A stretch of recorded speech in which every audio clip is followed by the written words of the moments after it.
Commercial banks जो भी हम अपने आसपास बैंक देखते हैं और वो भी जो है किसानों को लोन देने का काम करते हैं। उसके बाद हम देख रहे थे कुछ स्पेशल बैंक एक होते हैं जिनको हम कहते हैं रीजनल रूरल बैंक, ठीक है। क्योंकि देखिए हुआ क्या, मैंने आपको बताया कि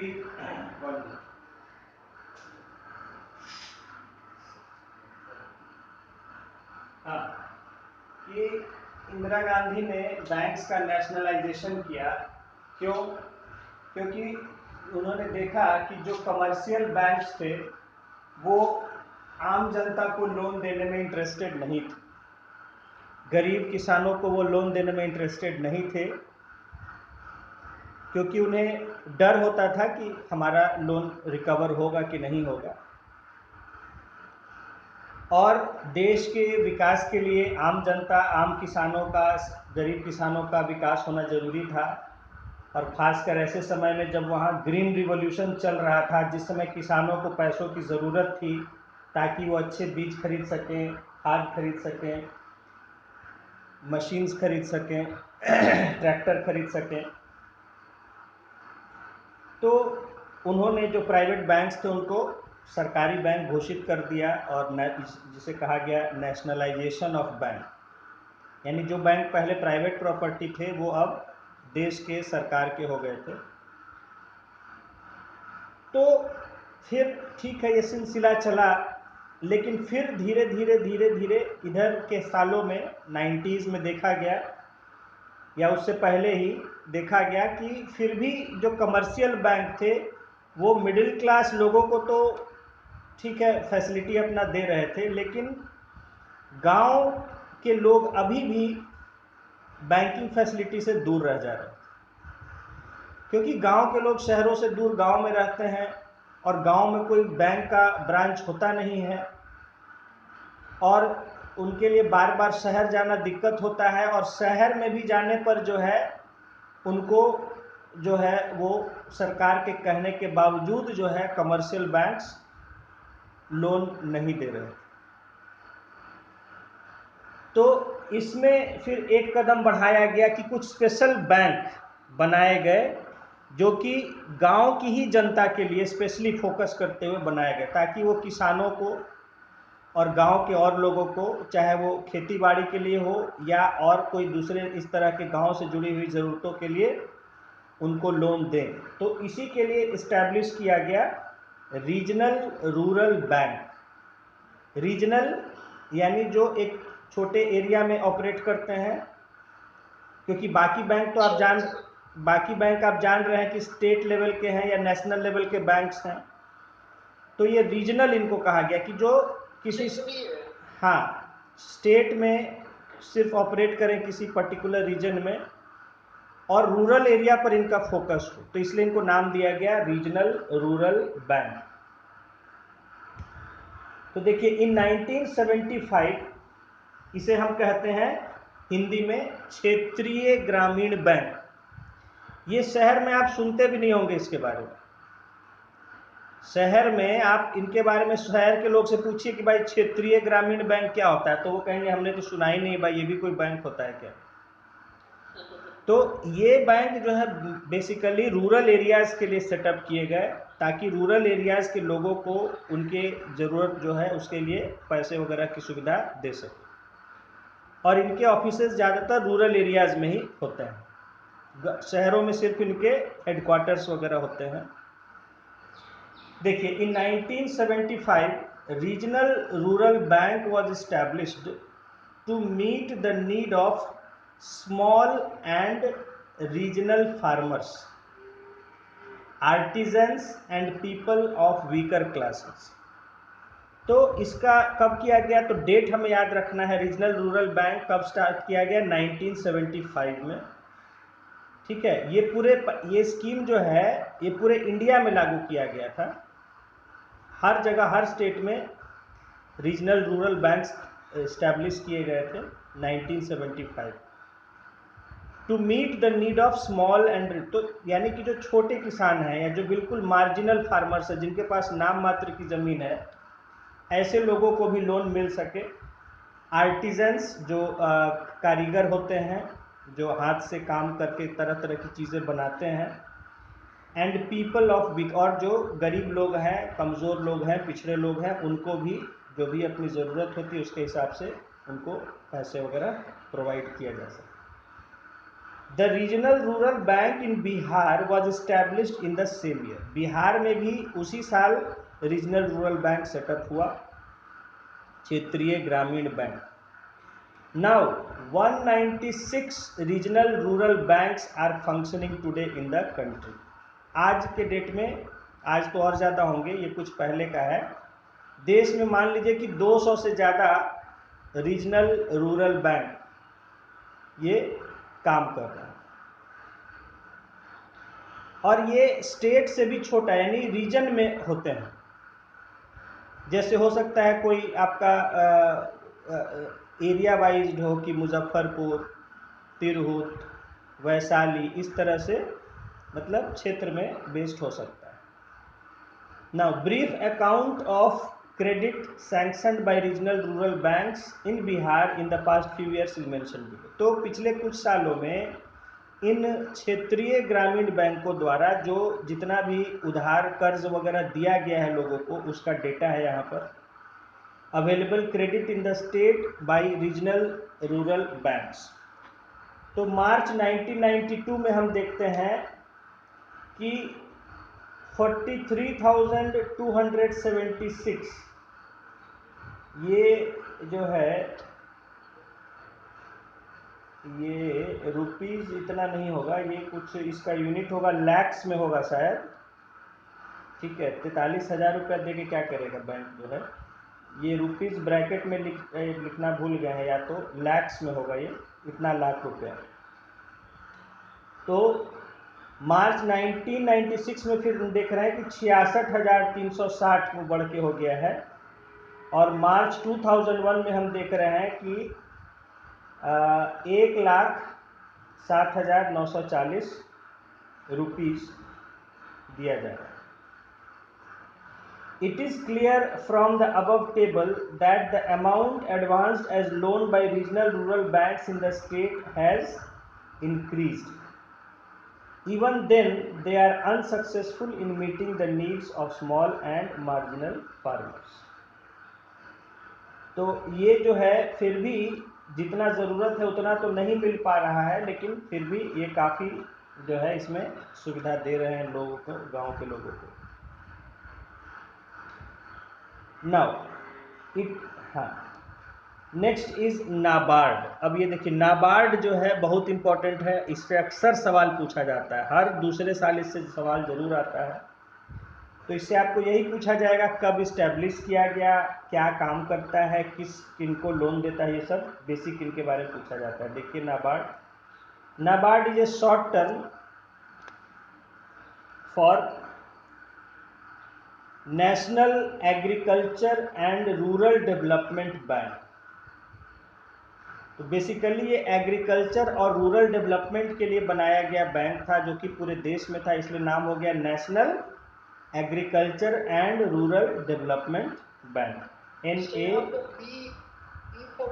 बी फॉर बैंक है, एक्चुअली इसका नाम है national bank for agriculture and rural development. ठीक है, तो वो बैंक को लास्ट में कर दिया गया और ऐसे नाम रख दिया गया national agriculture and rural development bank, जबकि इसका नाम है national bank for agriculture and rural development है। तो NABARD national agriculture and rural development bank is the top most institution for refinancing of agricultural and rural development of the country. ये कह रहा है कि ये टॉप इंस्टीट्यूशन है, यानी कि ये सर्वोच्च, सबसे बड़ा, सबसे ऊंचा संस्था है देश का, जो कि एग्रीकल्चर और रूरल डेवलपमेंट के लिए फाइनेंसिंग का काम करता है। अब यहाँ पर एक वर्ड यूज हुआ है रीफाइनेंस। यहाँ क्या है, कहा है इंस्टीट्यूशन फॉर रीफाइनेंसिंग। तो रीफाइनेंस क्या होता है? रीफाइनेंस मतलब होता है फाइनेंस को फाइनेंस। ठीक है, तो नाबार्ड जो है वो डायरेक्टली लोन नहीं देता, ये दूसरे एजेंसीज, दूसरे इंस्टीट्यूशंस को लोन देता है जो कि फिर आगे लोगों को लोन देते हैं। डायरेक्ट नाबार्ड से आप लोन नहीं ले सकते। नाबार्ड जो है आरबीआई की तरह, समझ गए? जैसे आरबीआई है बैंकिंग सेक्टर का हेड बैंक है, वैसे ही एग्रीकल्चर और रूरल डेवलपमेंट का हेड बैंक जो है वो है नाबार्ड। तो ये दूसरे बैंकों को लोन देता है और वो बैंक फिर लोगों को लोन देते हैं, चाहे दूसरे बैंक हो चाहे दूसरे और कोई इंस्टीट्यूशन है। हाँ, तो इसीलिए इसको कहते हैं रीफाइनेंस। आपको फाइनेंस किया बैंक ने और बैंक को फाइनेंस करता है ये, इसीलिए इसको कहते हैं रीफाइनेंस। तो रीफाइनेंस वर्ड हमेशा ध्यान रखिएगा, आगे यूज भी होगा कई बार। रीफाइनेंस का मतलब होता है जो फाइनेंस को फाइनेंस करे। देखिए आगे लिखा भी है, this bank provides finance to government institutions, commercial banks and regional rural banks for agricultural and rural development, and they provide loan facility to farmers।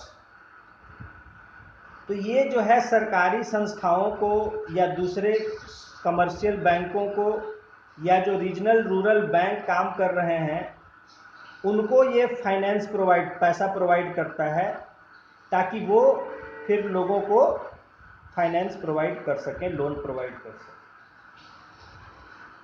In Bihar, NABARD provided refinancing facility of 539.27 crores between 1998 to 99 and 2001, यानी 98-99 से 2000 2 सालों में लगभग 550 करोड़ का refinancing किया बिहार के लिए नाबार्ड।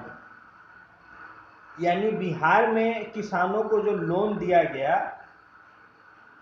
तो नाबार्ड की सहायता से कितना का लोन दिया जा सका? 550 करोड़ का लगभग लोन उन 2 सालों में। नहीं, ये सब नहीं, एक आइडिया के लिए बस आपको बता रहे हैं। तो 98 से लेकर 2000 तक 2 सालों में 550 करोड़ का लोन इसकी मदद से दिया गया, out of which 172 crores in 98-99, 175 crore in 99 2000, 191 crore in 2001 provide. तो 3 फेज में 3 साल में अलग अलग 170 करोड़ जो है लगभग, और लास्ट में 190 करोड़ के आसपास दिया गया। ये डेटा खाली दिया गया है आपको समझने के लिए, ये सब याद नहीं रखना है। याद रखने का है कि कब बना, ठीक है? नाबार्ड, हाँ, ये यहाँ पर अभी नहीं दिया गया है कब बना है नाबार्ड। हाँ, हम आपको लिखवा देंगे कब बना है अभी। हाँ, besides this in Bihar,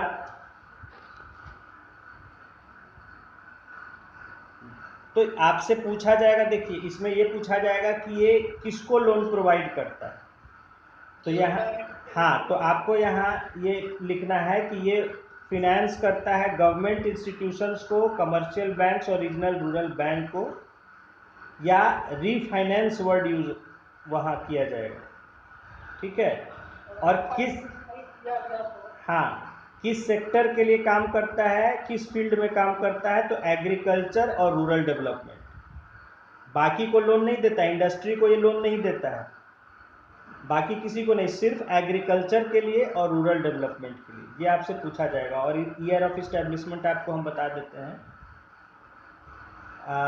besides this in Bihar, government provides credit facility in special situation, for example after some natural disasters like earthquake, flood, famine, etc., and credit facility is provided to people of small, ये अलग है, नाबार्ड का नहीं है ये जो अभी पढ़ रहे हैं हम, ये जनरल है। देखिए, besides this in Bihar government provides credit facility in special situation, for example after some natural disasters like earthquake, flood, famine, etc., कहा जा रहा है कि इसके अलावा ये सब जो हैं, जो अभी हमने पढ़ा, जो लोगों को उधार देते हैं, इनके अलावा सरकार भी कई बार लोगों को क्रेडिट फैसिलिटी देती है, उधार या कर्ज देती है विशेष परिस्थितियों में, जैसे कि कोई नेचुरल डिजास्टर हो जाए, प्राकृतिक आपदा आ जाती है, जैसे भूकंप आ जाता है या बाढ़ आ जाती है या सूखा पड़ जाता है, तो ऐसे समय में सरकार भी जो है लोगों को कुछ कर्ज या पैसे देती है। And credit facility is being provided to people of small poor villages on small scale which is enhancing rapidly. और इस तरह से गांव की गरीब जनता को भी थोड़ा थोड़ा छोटे स्तर पर, स्मॉल स्केल पर पैसे प्रोवाइड किए जा रहे हैं, जो कि धीरे धीरे बढ़ रहा है। यानी कहने का मतलब है कि अब गांव के गरीब लोगों को भी जो है वो क्रेडिट फैसिलिटी मिल रहा है, कर्ज या उधार की सुविधा मिल रही है, ताकि वो अपना काम, जो भी काम करते हैं, उसमें आगे बढ़ सके। तो ये था क्रेडिट सिचुएशन, क्रेडिट का क्या क्या फैसिलिटीज़ है, कौन देते हैं, गांव के एरिया में कौन देते हैं, रूरल एग्रीकल्चर डेवलपमेंट के लिए, तो ये सब हमने देखा। अब हम आते हैं, देखिए, functions of commercial banks. Commercial banks क्या क्या फंक्शन होते हैं वो हम देखते हैं।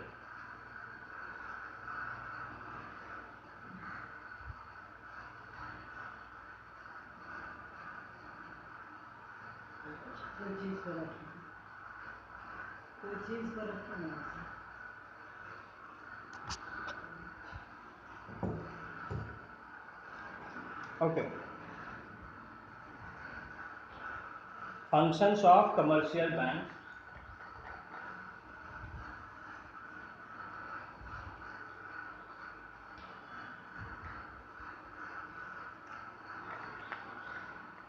देखिए, commercial banks are primary banks in our country. हमारे देश में जो मेनली बैंकिंग का काम करते हैं वो कौन से हैं? वो commercial bank. They are an integral part of economy. ये हमारे इकोनॉमी के एक बिल्कुल इंटीग्रल, यानी कि जिससे अलग नहीं किया जा सकता ऐसा हिस्सा है। बिना बैंक के इकोनॉमी चल सकती है? नहीं चल सकती। Whenever the term bank is used without any objective, it connotes to the commercial banks because of its importance. देखिए,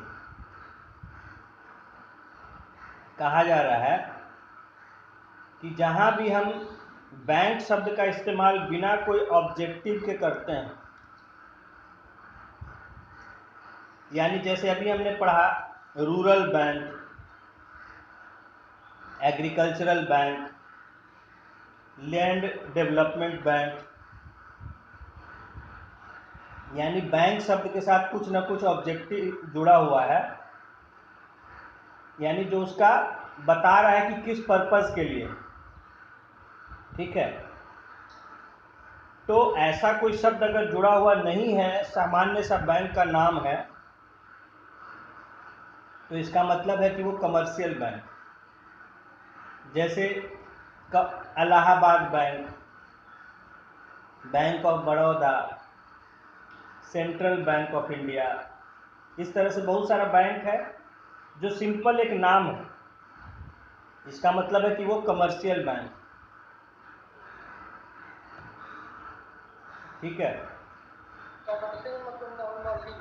हाँ, मतलब जो सामान्य लेन देन का काम करते हैं। हैं? नहीं नहीं, ग्रामीण अब कहाँ है, ग्रामीण तो रूरल थे, अब हम ग्रामीण पर नहीं रह गए, बट इसलिए तो बोले कि वो अब हो गया काम। ग्रामीण क्षेत्र में काम करने वाले तो थे, जैसे कि आपने पढ़ा primary cooperative society, central cooperative bank, state cooperative bank, land development bank और जो है रीजनल रूरल बैंक और नाबार्ड। ये सब स्पेशली हैं जो कि ग्रामीण एरिया में करते हैं। बाकी कमर्शियल बैंक तो हर जगह करते हैं, चाहे वो गांव हो चाहे शहर।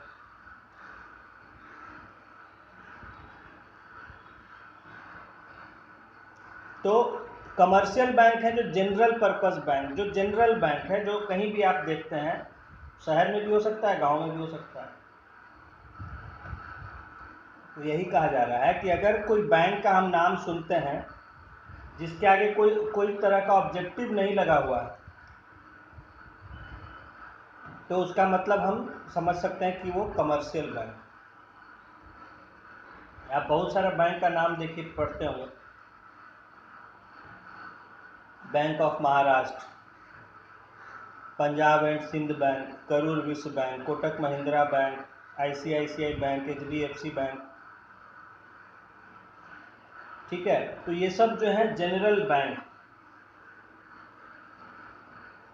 कमर्शियल बैंक मतलब बहुत सारे काम के लिए पैसा वगैरह लोन प्रोवाइड करते हैं, बैंकिंग का काम करते हैं ना। और बैंकिंग का मैंने काम क्या बताया था आपको?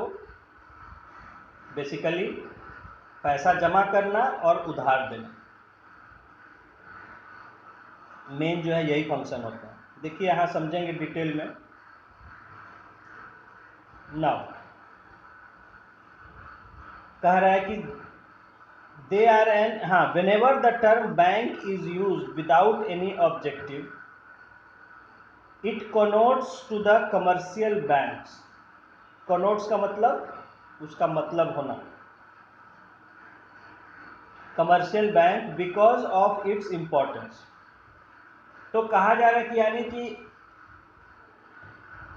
जब हम बिना कोई ऑब्जेक्टिव के कि एग्रीकल्चरल बैंक है कि ग्रामीण बैंक है, ऐसा कोई नाम नहीं, खाली बैंक शब्द जब इस्तेमाल करें तो उसका मतलब होता है कमर्शियल बैंक, क्योंकि ये हर तरह के जनरल काम के लिए हमें सुविधा देता है।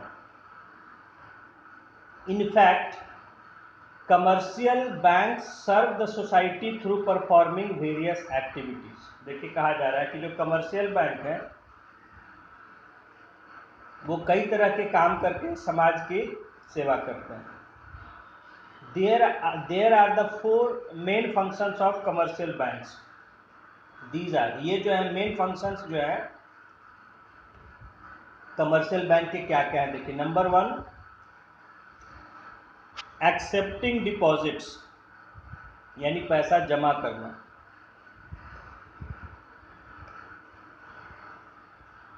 The main function of commercial bank is to accept money in the form of deposit from the customers। सबसे पहला मेन जो फंक्शन है बैंक का वो है कि कस्टमर्स का पैसा एक्सेप्ट करना डिपॉजिट के रूप में, जमा के रूप में। मेजॉरिटी ऑफ द पीपल और institutions generally save a part of their saving and deposit their savings to earn interest and to save it from theft। तो कहा जा रहा है कि जो भी लोग हैं जो कमाई करते हैं तो अपनी कमाई का कुछ हिस्सा बचा के रखते हैं बचत के रूप में। उस बचाए हुए पैसे को वो सुरक्षित रखने के लिए, चोरी से बचाने के लिए और उस पर कुछ ब्याज मिल जाए, इसके लिए बैंक में जमा करते हैं।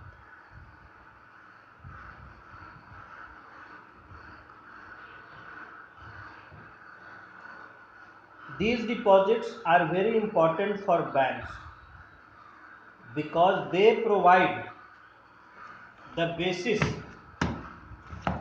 for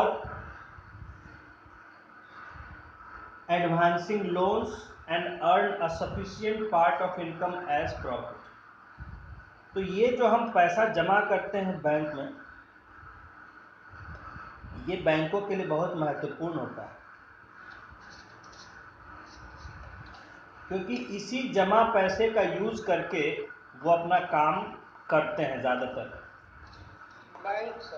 हाँ, तो फिर मान लो वो टाइप का पैसा चाहिए तो क्या करेंगे? हाँ, तो देता है, एक्स्ट्रा डिपॉजिट भी रखता है।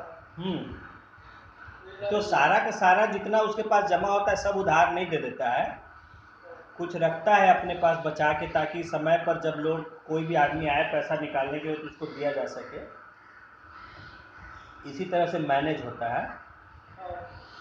खैर, तो देखिए कहा जा रहा है कि these deposits are very important for banks because they provide the basis for advancing loans and earn a sufficient part of income as profit.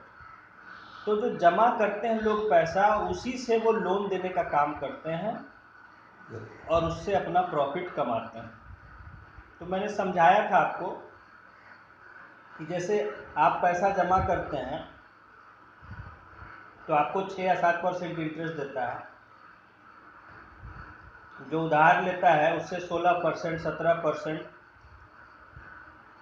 या कम से कम 12% इंटरेस्ट चार्ज किया जाता है। बीच का जो कम से कम 6 से 7% जो डिफरेंस हुआ वो बैंक का प्रॉफिट होता है, उसी से बैंक चलता है। और ये ज़्यादा भी होता है, 6% तो मिनिमम है, 10% भी होता है, 20% भी होता है। कहीं लोन जो है अगर 25% पर, अब तो मिनिमम पर्सनल लोन 24% पर दिए जाते हैं। तो देख लीजिए कि 24% है इनका ये इंटरेस्ट और इधर आपको 6%, तो 18% का डिफरेंस है।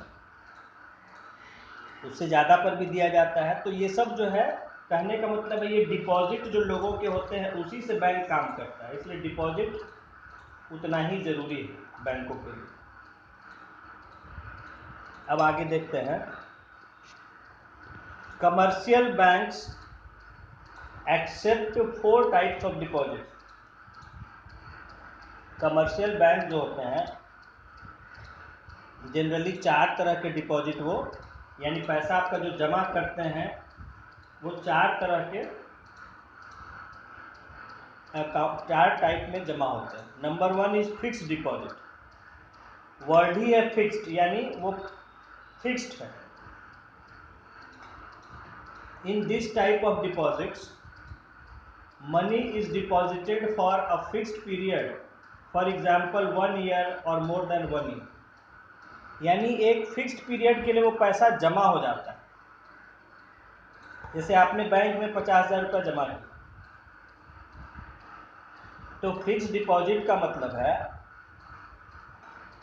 कि जितने भी, मान लीजिए आपने बैंक से तय किया कि हम इसको 5 साल के लिए फिक्स डिपॉजिट कर रहे हैं या 10 साल के लिए कर रहे हैं, तो वो पैसा आपको 5 या 10 साल वहां जमा रहेगा वैसे का वैसा, उसको आप निकाल नहीं सकते हैं जनरली।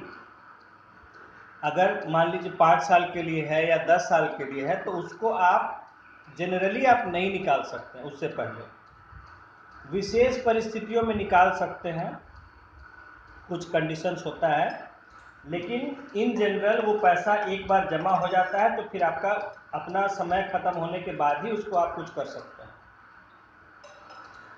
यही कहा जा रहा है, during this period withdrawal of money is generally not accepted. These are known as time deposits. इनको बैंक की भाषा में टाइम डिपॉजिट भी कहते हैं, यानी कि ये कुछ समय के लिए फिक्स हो जाता है।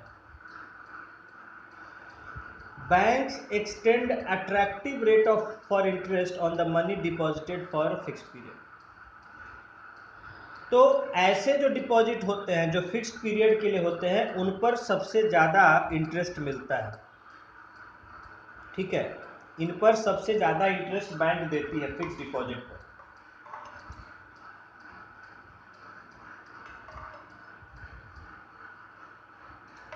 कहिएगा कि कारण क्या है सर? कारण ये है कि बैंक ये अब श्योर हो जाते हैं कि इतना पैसा इतने दिन तक रहेगा, तो वो उससे अपना कोई एक्टिविटी प्लान कर सकते हैं कि हाँ इसको हम इतने दिन तक अगर रहेगा, हम मान लीजिए आपने 10 साल के लिए या 5 साल के लिए 50,000 रुपया जमा कर दिया फिक्स डिपॉजिट, तो बैंक को पता है कि सामान्य परिस्थिति में 5 साल से पहले आप वो पैसा नहीं निकालेंगे, छेड़खानी नहीं करेंगे उस पैसे से, तो 5 साल तक के लिए वो बैंक में पैसा रहेगा और उससे बैंक किसी को लोन 5 साल तक के लिए दे सकता है।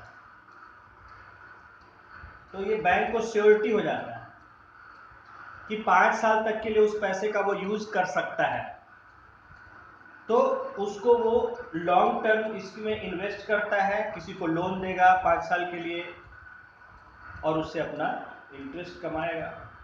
तो इसीलिए फिक्स डिपॉजिट जो होते हैं उनमें सबसे ज़्यादा इंटरेस्ट मिलता है।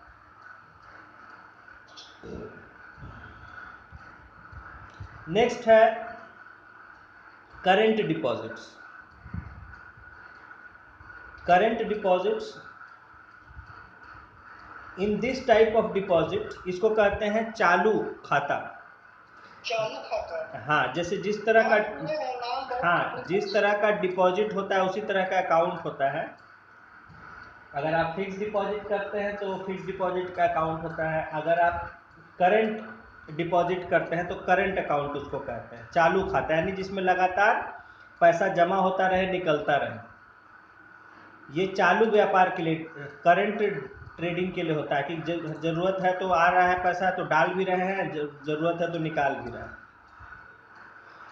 In this type of deposit a person deposits and withdraws money according to his desire। तो ये जब मन है आप उसमें पैसा डाल सकते हैं, जब मन है निकाल सकते हैं। तो इसमें सबसे कम इंटरेस्ट मिलता है, ठीक है, क्योंकि बैंक को कोई इसमें गारंटी नहीं होता है आप कितना दिन बैंक में पैसा रखिएगा। आप उसमें हो सकता है रखें और अगले दिन निकाल लें पूरा का पूरा पैसा। तो बैंक उस पैसे को कहीं यूज करने से पहले हिचकिचाएगा, क्योंकि उसको पता है कि आपका कोई वो नहीं है। आप कल को 1 लाख जमा किया, अगले दिन आके कहिए कि दीजिए मेरा पूरा 1 लाख हमको ज़रूरत है, तो वो किसी को उससे यूज नहीं कर पाएगा। इसलिए करंट जो है डिपॉजिट पर सबसे कम इंटरेस्ट मिलता है। उसके बाद है सेविंग डिपॉजिट, थर्ड। नंबर 3 है हमारा सेविंग डिपॉजिट। इसको कहते हैं बचत खाता, बचत। In this type of deposit a person can deposit money any time, but the right to withdraw money is limited and withdrawal is also not possible for more than a fixed amount. तो savings deposit ये जो है बचत करने के लिए ऐसा खाता यूज किया जाता है कि हम मान लीजिए सेविंग अपना जमा करना चाहते हैं, तो मान लीजिए भाई मेरा कोई इनकम है और मैं उसमें कुछ पैसे जमा करना चाहता हूँ, तो ठीक है, लेकिन हो सकता है कि समय समय पर कभी कभी मुझे उससे कुछ ज़रूरत भी पड़ जाए तो निकालूं भी। तो उसके लिए सेविंग्स डिपॉजिट होता है जिसमें कि आप कभी भी पैसा जमा कर सकते हैं, लेकिन पैसे निकालने पर कुछ पाबंदी, कुछ लिमिटेशंस होती हैं, और एक फिक्स्ड अमाउंट से ज़्यादा निकालना एक बार में, या एक जैसे आप जनरली सुनते हैं कि बैंकों में एक मिनिमम बैलेंस होता है कि हाँ इतना आपको मेंटेन रखना है, उससे कम करिएगा अपना बैलेंस तो आपको फाइन हो जाता है। तो कहने का मतलब है कि सेविंग्स अकाउंट में आपको कुछ रूल्स होते हैं कि हाँ आप जमा कभी भी कर सकते हैं, लेकिन निकाल भी सकते हैं, लेकिन उस पर एक लिमिट होता है, ठीक है। तो ऐसा अकाउंट को हम सेविंग्स डिपॉजिट या सेविंग्स अकाउंट कहते हैं। The cheque facility is promoted for this type of deposit. और ऐसे जो डिपॉजिट होते हैं उनके लिए चेक बैंक इशू करती है कि जब आपको ज़रूरत है चेक के माध्यम से, और ये तो पुराना बात हो गया, आप तो ATM वगैरह के माध्यम से या आप तो मोबाइल से उसका हम पैसा यूज़ कर सकते हैं, ठीक है।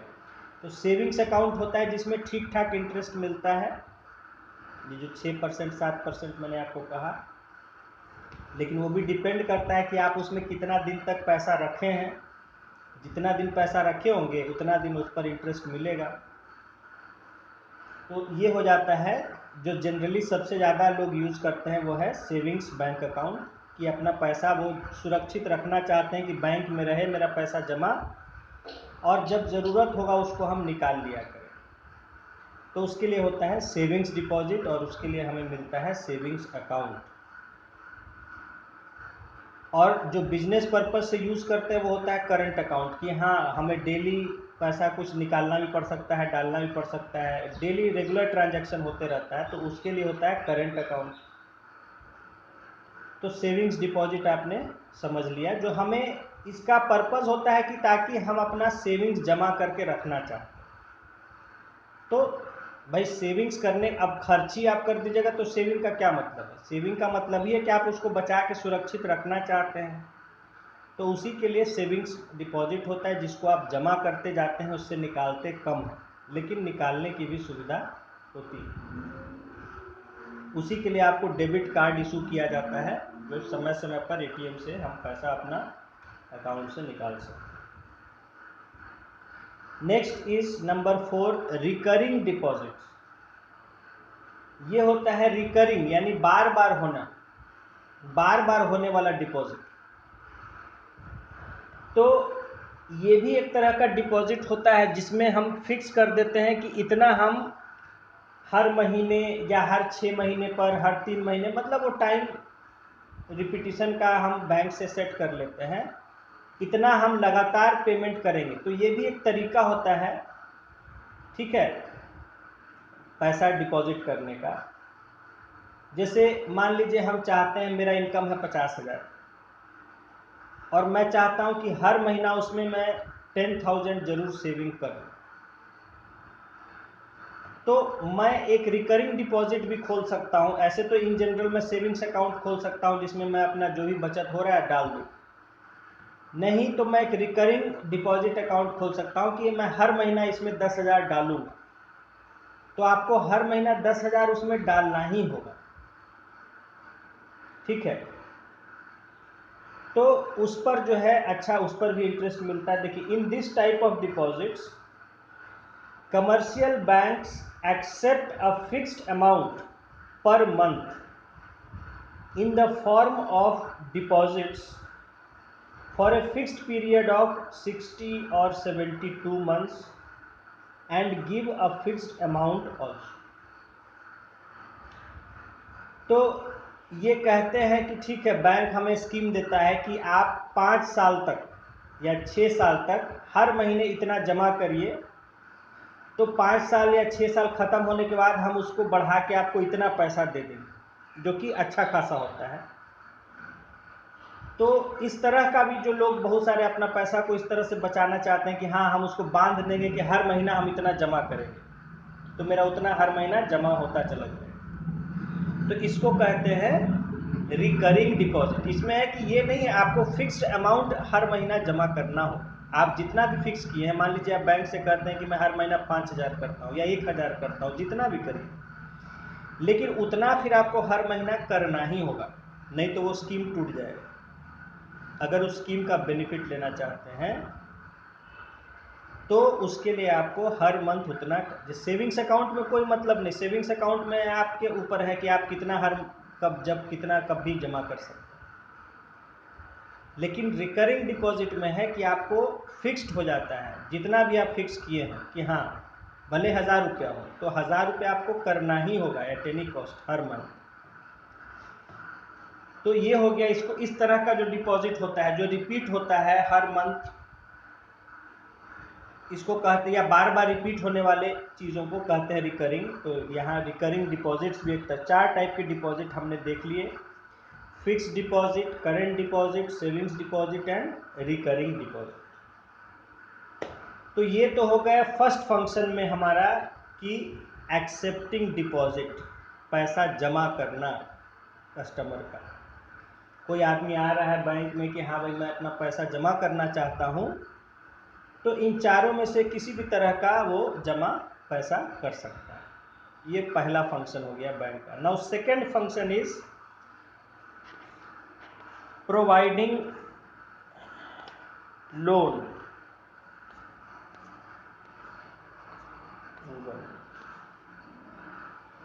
Second function is providing loan, उधार देना। पहला तो है पैसा जमा लेना, दूसरा है उधार देना। Another important work of commercial bank is to advance loan to the people. लोगों को लोन देना ये दूसरा important काम है बैंक्स का.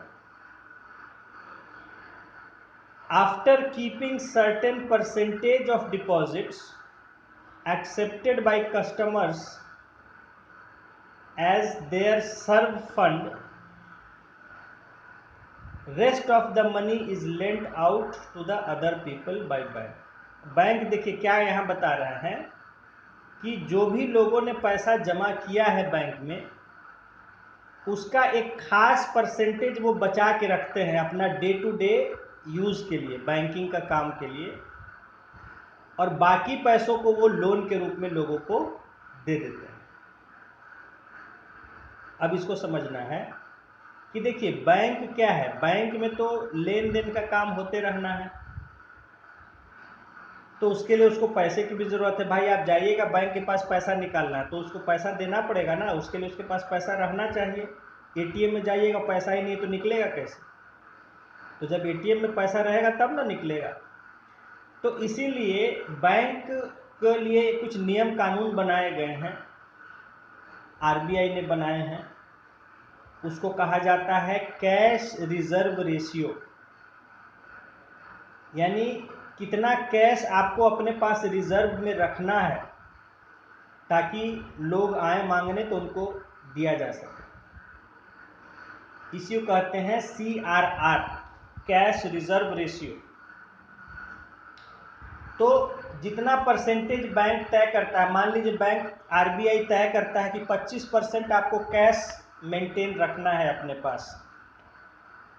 तो मान लीजिए कि लोगों ने 100 करोड़ जमा किया किसी बैंक में, स्टेट बैंक में, तो 25% यानी 25 करोड़ उसको डेली यूज के लिए रखना पड़ेगा. बाकी 75 करोड़ वो लोन के रूप में दे सकता है. 25 करोड़ से जो लोग आएंगे पैसा अपना लेन देन करने, उनकी ज़रूरतों को पूरा करने के लिए इस्तेमाल किया. इसी को कहते हैं कैश रिजर्व रेशियो. उतना कैश के रूप में उनके अपने पास रखना होता है. अब 100 करोड़ जमा लिया और पूरा का पूरा दे दिया, और कल को कोई आएगा कि भाई मुझे पैसे की ज़रूरत है, तो कहाँ से देगा उसको? तो फिर लोगों का तो पैसा ही अपना, लोग कहेंगे हम तो पैसा रख के फंस गए भाई, दे ही नहीं रहा बैंक. तो उसके लिए ये एक कई तरह के मैकेनिज्म हैं कि इतना आपको परसेंटेज तय करता है आरबीआई कि इतना कैश आपको रखना ही है.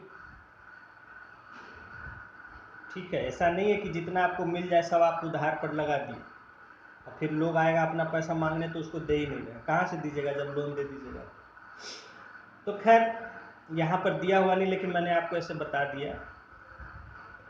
खैर, तो इस तरह से ये एक परसेंटेज अपना उसका बचा के जितना भी लोगों ने जमा किया है, और बाकी जो है उसको वो उधार पर लोगों को लोन के रूप में देते हैं.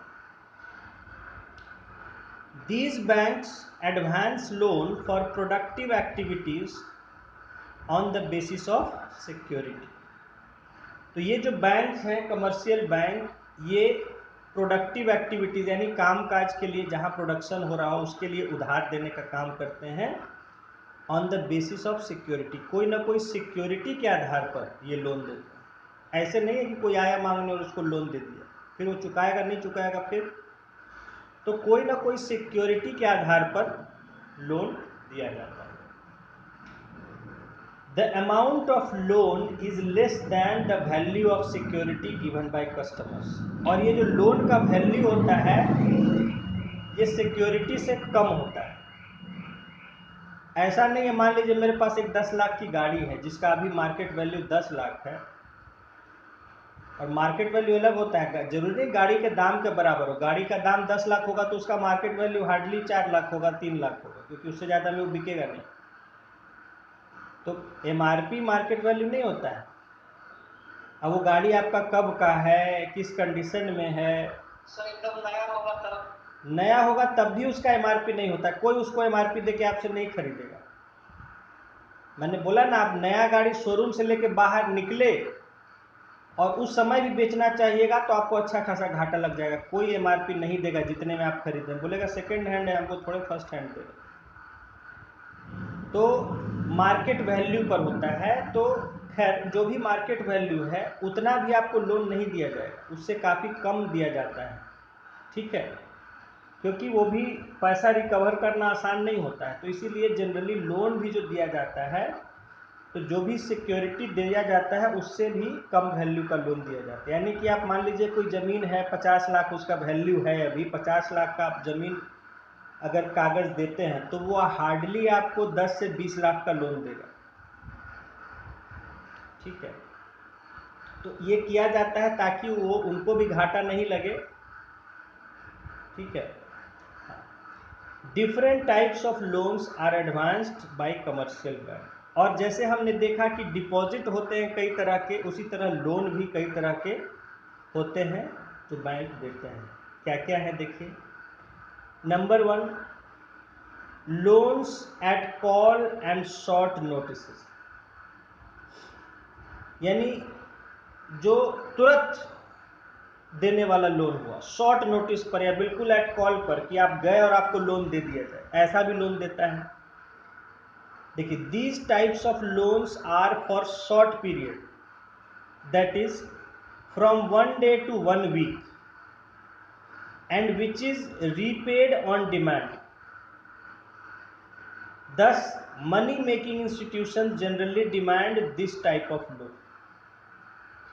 ये जो लोन होते हैं ये तुरंत ज़रूरत पर दिए जाते हैं और थोड़े समय के लिए दिए जाते हैं, 1 दिन से लेके 1 हफ्ते तक के लिए। और ये लोन जो है जनरली आम जनता नहीं लेती है, ये लोन जो मनी मेकिंग इंस्टीट्यूशंस होते हैं, यानी जो पैसे का कारोबार करने वाली कंपनियां होती हैं वो लेती हैं, या बैंक भी लेते हैं एक दूसरे से, ठीक है।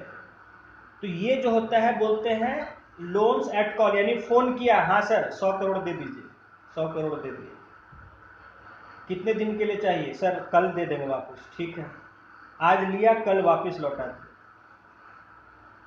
तो 1 दिन के लिए, या कई बार 1 दिन से कम के लिए भी होता है कि हाँ सर सुबह 5 घंटे बाद लौटा देंगे। जो स्टॉक्स वगैरह, शेयर्स या इस तरह का ट्रेडिंग करती है पैसों का, तो जनरली ये सब कंपनियां ये लोन लेती हैं जो तुरंत जब डिमांड किया तुरंत मिल जाता है और तुरंत लौटाना भी होता है।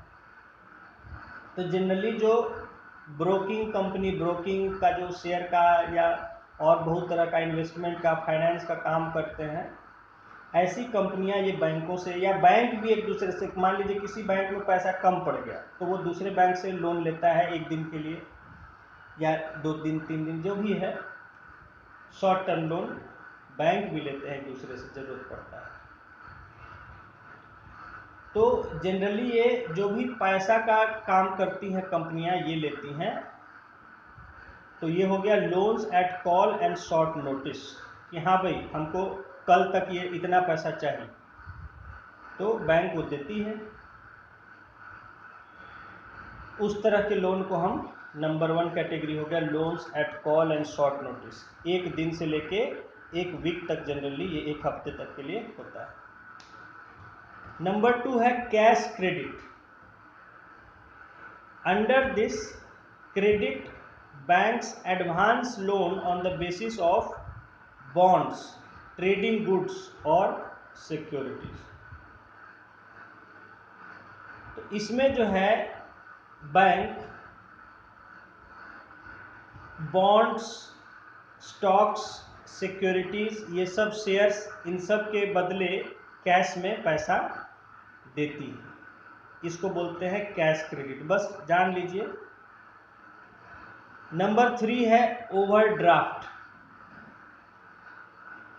ये भी एक तरह का कैसे है, when commercial banks give permission to withdraw more than the deposited money to its customers, then it is known as overdraft facility। ये भी एक तरह का कैसे होता है कि मान लीजिए आप अकाउंट खुलवाए बैंक में, तो बैंक आपको कहता है कि ठीक है आप इसमें 10,000 तक का ओवरड्राफ्ट कर सकते हैं, या डिपेंड करता है कस्टमर पर या किस तरह का अकाउंट आप खुलवा रहे हैं। तो जो जितना जमा पैसा है उससे ज़्यादा पैसा निकाल पाने की सुविधा को ही कहते हैं ओवरड्राफ्ट। कि मान लीजिए मेरे खाते में अभी 1 लाख रुपए ही हैं, लेकिन मुझे इमीडिएट ज़रूरत है 1.5 लाख का, तो बैंक जो है ऐसे में उसको परमिशन अगर दिया हुआ है कि ठीक है आप 50,000 तक ओवरड्राफ्ट यानी ज़्यादा निकाल सकते हैं, तो मेरे अकाउंट में भले 1 लाख है लेकिन मैं 1.5 लाख निकाल लूँगा, या 2 लाख है तो 2.5 लाख निकाल लूँगा। तो अपने अकाउंट बैलेंस से ज़्यादा पैसे निकाल पाने को ही कहते हैं ओवरड्राफ्ट। ओवर यानी ड्राफ्ट मतलब निकालना, ड्रॉ से बना है ड्राफ्ट। तो विड्रॉ मोर देन द, देखिए when commercial banks give permission to withdraw money more than the deposited money, it is known as overdraft facility. Generally overdraft allow नहीं करते हैं जनरल में, उसके लिए आपको बैंक से पहले बात करना रहता। होता क्या है कि देखिए मान लीजिए बिजनेस जिसका है, अब उसको कभी कभी पैसा ज़रूरत ज़्यादा भी पड़ जाता है, जितना उसके पास उस समय ज़रूरी नहीं कैश हो उतना या बैंक में हो, तो उसके लिए वो बैंक से बात कर लेते हैं कि मान लीजिए मेरा बिजनेस है, मुझे आप 5 लाख तक का ओवरड्राफ्ट अलाउ कीजिए। तो भले उसका मान लीजिए कभी हो सकता है डिपॉजिट हो 40 लाख, लेकिन उसको 45 लाख का ज़रूरत है, 50 लाख का ज़रूरत है, तो वो उतना निकाल लेता है, फिर अपना जमा कर देता है बैंक में। तो इस तरह का जो फैसिलिटी को ओवरड्राफ्ट कहते हैं। नेक्स्ट है discounting of bill of exchange.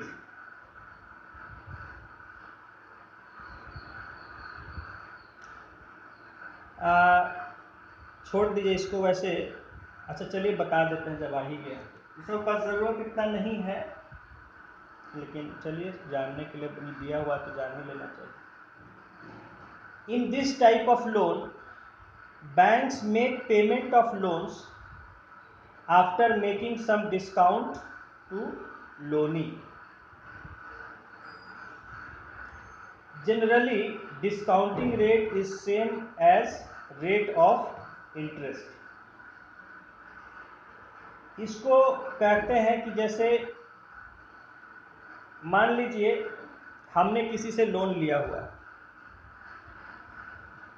और वो लोन हम नहीं चुका पा रहे हैं,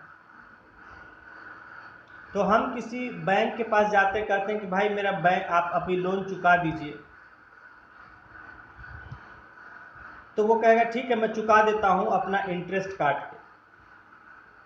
अब तो वो क्या करेगा कि जिससे आपने लोन दिया है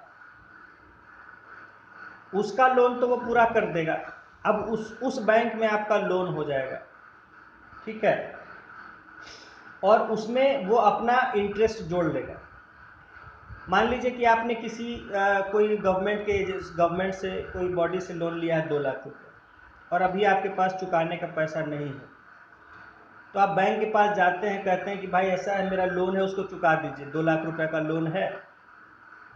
तो बैंक कहते हैं कि ठीक है हम चुका तो देंगे, लेकिन उसको हम उस पर 20,000 आपका हम अपना इंटरेस्ट लेंगे।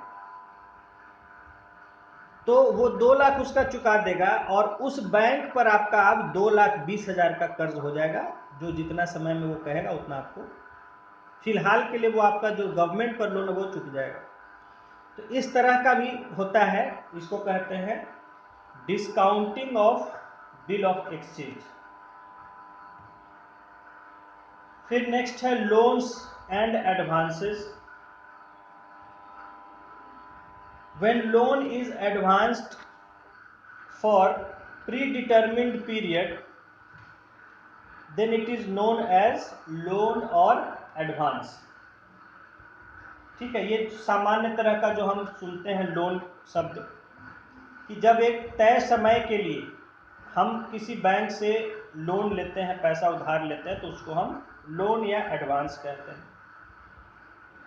Bank charges high rate of interest and accept security for the type of loan. तो इस पर जो है बैंक एक ऊंचा ब्याज का दर लेता है और उसके लिए हमें कुछ सिक्योरिटी भी देना पड़ता है।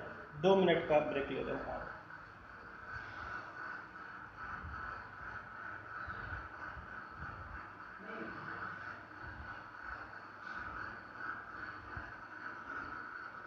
एक कॉल गया फिर कॉल आवाज खत्म।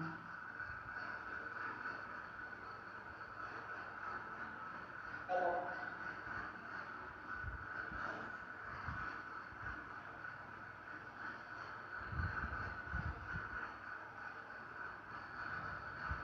हेलो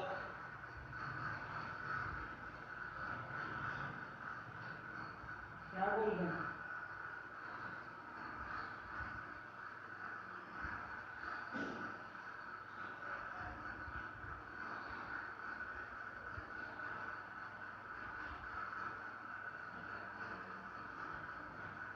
हेलो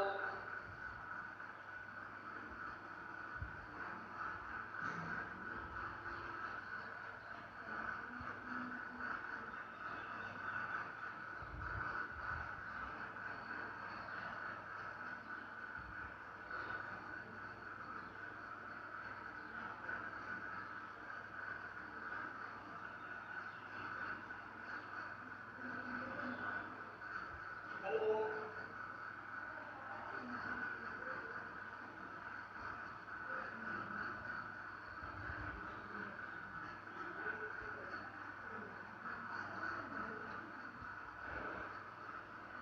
अरे बाप रे, बुझ गई।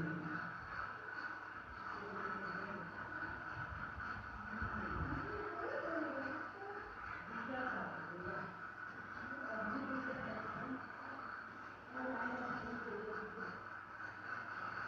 रोज काम मिला था। इसी पर रख देंगे, इसी पर रखा है, बैठ जाता है ना कभी।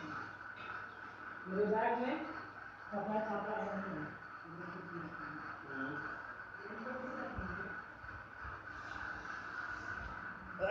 ओके। हेलो हाँ,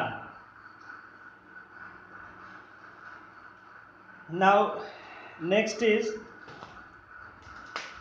general utility functions.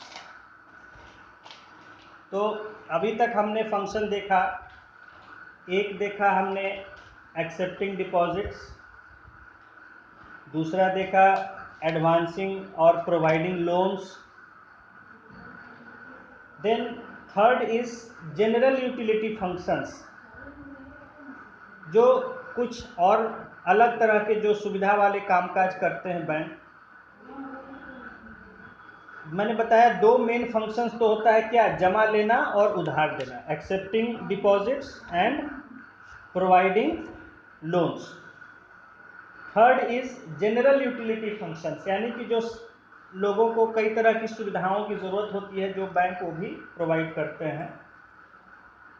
Commercial banks perform many other functions which are known as general utility functions। Utility मतलब सुविधा, जनरल यानी कि जो लोगों को कई तरह की सुविधाएं चाहिए होती है वो भी बैंक सुविधा देते हैं। Number 1 is traveller cheque and to issue letter of credit. Traveller cheque के बारे में हम आपको बता चुके हैं कि ट्रैवलर चेक इशू करता है बैंक जब आप कहीं दूर जा रहे होते हैं किसी काम से या घूमने फिरने के लिए।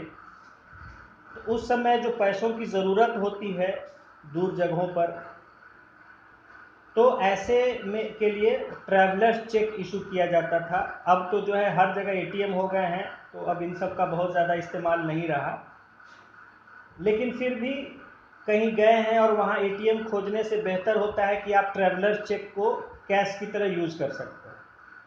जहाँ भी पेमेंट है वहाँ आप नोट की जगह ट्रैवलर चेक सीधा कैश की तरह यूज़ कर सकते हैं। तो ये काफ़ी कन्वीनियंट होता है और हर जगह एक्सेप्टेड होता है। तो उसके लिए बैंक ट्रैवलर चेक इशू करती है। और लेटर ऑफ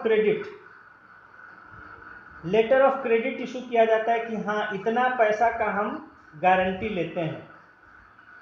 तो उस लेटर ऑफ क्रेडिट के आधार पर कहीं भी कोई बिजनेसमैन अपना कोई डील कर सकता है। ठीक है, जैसे होता क्या है कि मैंने आपको बताया था कि बिजनेस जो है वो हमेशा कैश ट्रांजैक्शन पर नहीं होता, तो उसके लिए सिर्फ बैंक अगर कोई लेटर ऑफ क्रेडिट दे देता है कि हाँ इनका 100 करोड़ तक का पेमेंट का गारंटी हम लेते हैं। ये लेटर ऑफ क्रेडिट हाँ, वो एक लेटर इशू किया जाता है। तो वो मैनेजर इशू करेगा, है मैनेजर इशू करेगा। हाँ, जिसको भी अथॉरिटी होगा, तो वो अलग अलग मतलब अमाउंट के हिसाब से अलग अलग लोगों का वो अथॉरिटी होता है कौन इशू करेगा।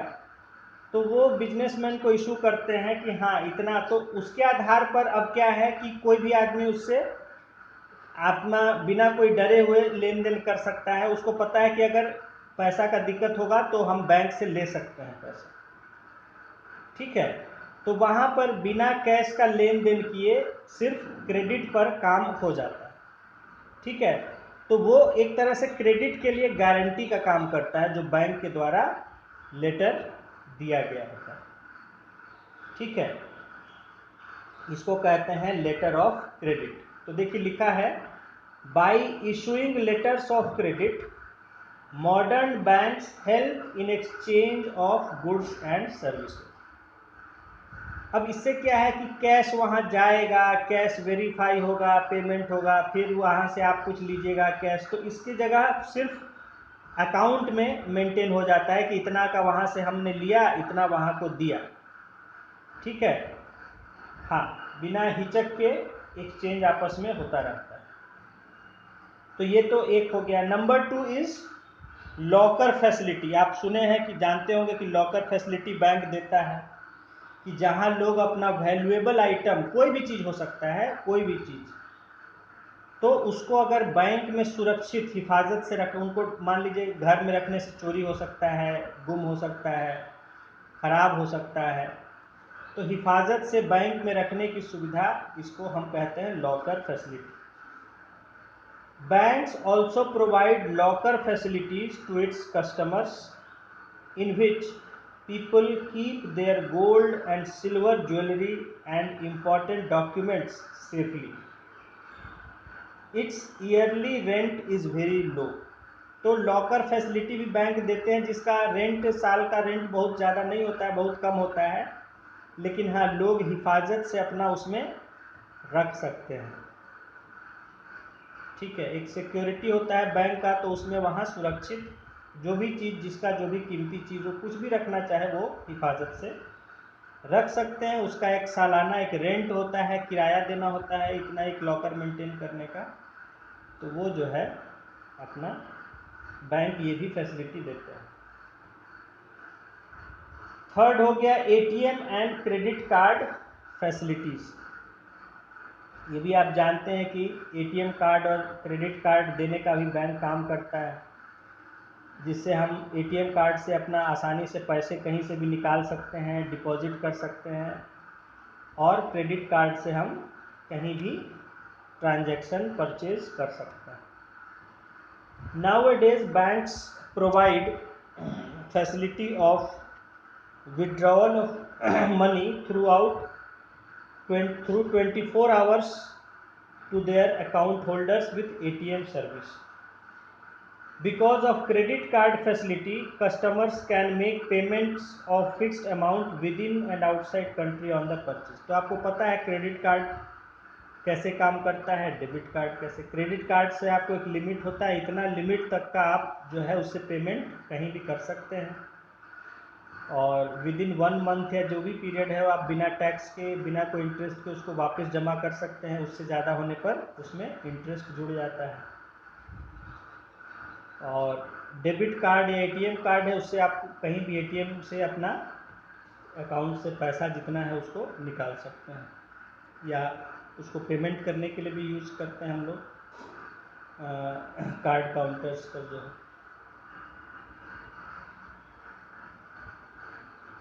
Next is collecting business information and statistics. एक और फंक्शन है बैंक्स का कि ये कई तरह का इंफॉर्मेशन और स्टैटिस्टिक्स भी कलेक्ट करते हैं मार्केट से, कस्टमर से। Because of their awareness of economic situation, banks collect business information and statistics and hence advise their customers on financial matter. तो कई बैंक जो हैं वो कई तरह का इंफॉर्मेशन भी गैदर करते हैं और उसके आधार पर लोगों को कहाँ पैसा इन्वेस्ट करना है, कई तरह के इन्वेस्टमेंट का भी ऑप्शन बताते हैं या देते हैं, ये भी एक फंक्शन होता है बैंक। तो ये सब हो गए जनरल यूटिलिटी फंक्शंस। और उसके बाद हमारा हो गया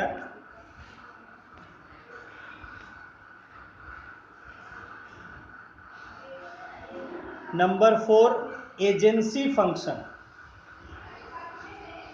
एजेंसी फंक्शन यानी एजेंट की तरह ये काम करते हैं।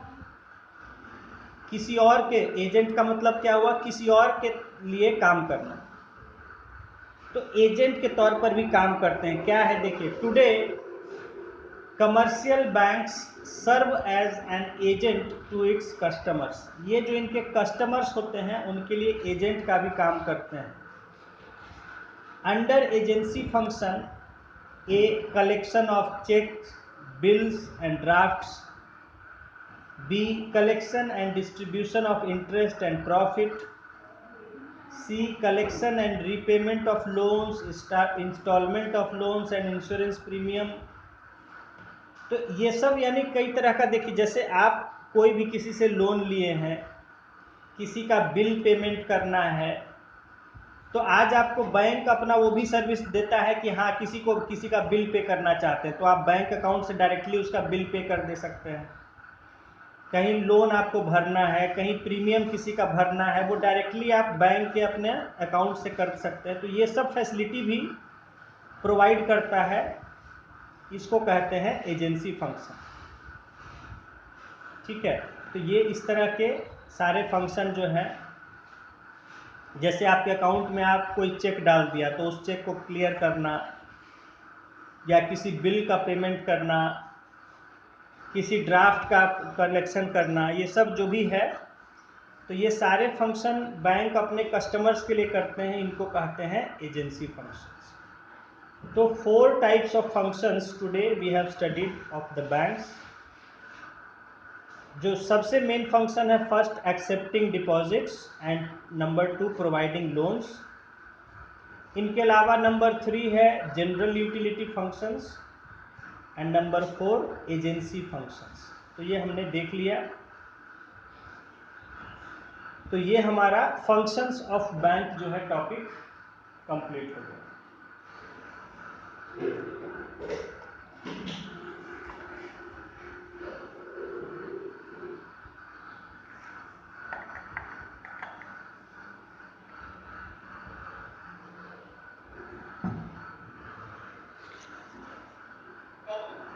हाँ हेलो, हाँ नेक्स्ट टॉपिक है हमारा cooperation and its role in development of state. Cooperation को हम लोग समझेंगे, किस तरह से कोऑपरेटिव्स चलते हैं और उनका किसी भी स्टेट के डेवलपमेंट में क्या रोल होता है। कोऑपरेशन यानी आपसी सहयोग, आपस में मिलजुल के काम करना। देखिए cooperation, during the last century cooperation was started for the upliftment of poor and weaker sections of the society। तो ये जो कोऑपरेशन का जो कंसेप्ट है ये लास्ट सेंचुरी में शुरू हुआ, ताकि जो गरीब पिछड़े लोग हैं, कमज़ोर वर्ग हैं समाज के, उनका विकास किया जा सके। The meaning of the word cooperation is to work together. मिल के काम करना ही मतलब है कोऑपरेशन का।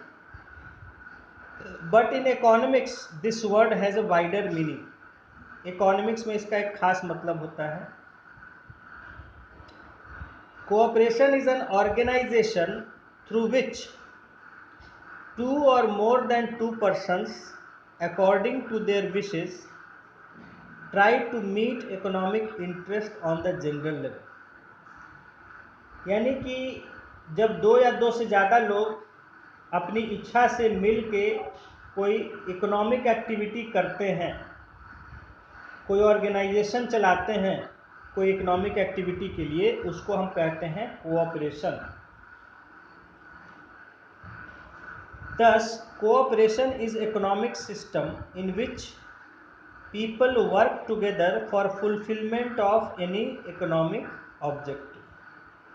यानी कोई आर्थिक लक्ष्य को प्राप्त करने के लिए जब मिलजुल के लोग काम करते हैं तो उसको हम कोऑपरेशन कहते हैं इकोनॉमिक्स में।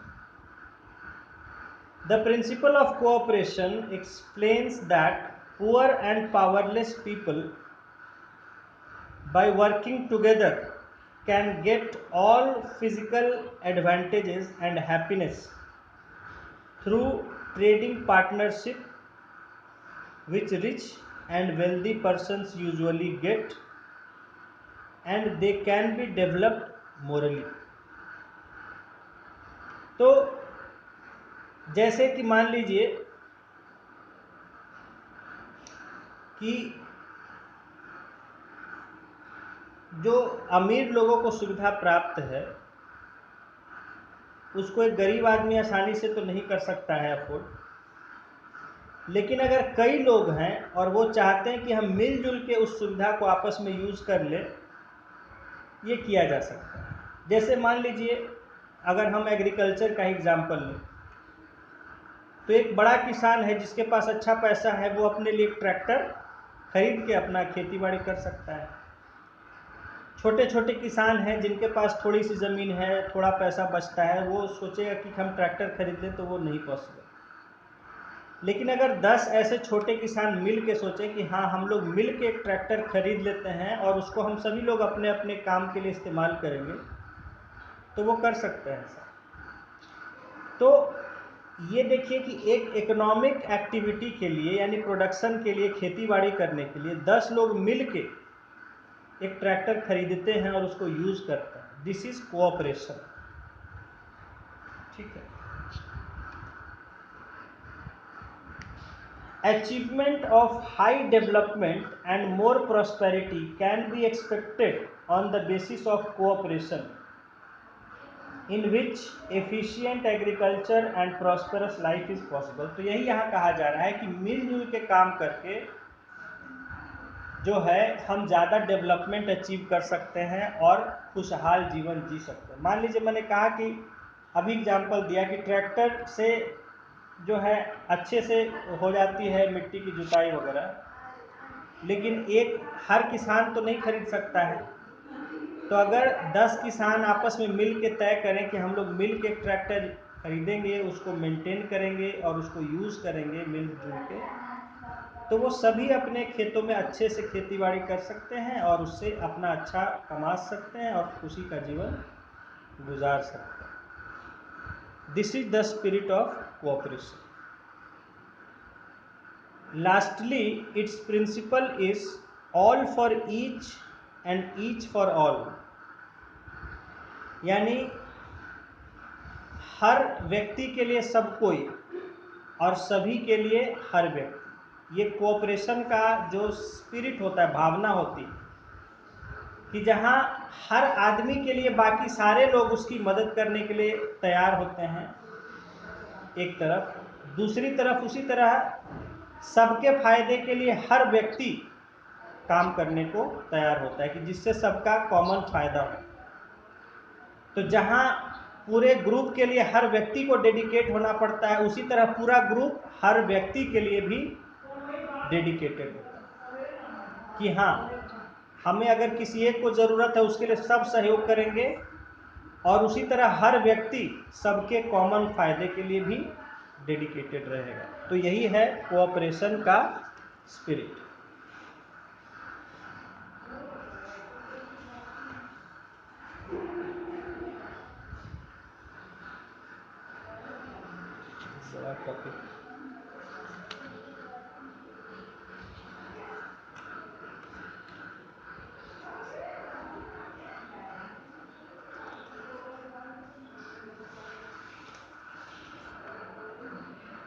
आज इतना ही रखते हैं अभिषेक। इसको ठीक से बैंक वाला सब रिवाइज कर लीजिएगा, बैंक का समझ लीजिएगा अच्छे से, क्योंकि ये बहुत ज़रूरी है समझना। ठीक है। बैंक के जो फंक्शंस हैं और जो मैंने अलग अलग तरह के डिपॉजिट और जो भी कंसेप्ट आज आपको बताए हैं, ये बहुत ज़्यादा ज़रूरी है, ठीक है, इकोनॉमी को समझने के लिए। तो इसको आप अच्छे से समझ लीजिएगा, रिवाइज कर लीजिएगा। और पीछे का भी जो भी कुछ है उसको मनी मार्केट, कैपिटल मार्केट जो बताया था, वो सबको रिवाइज कर लीजिएगा।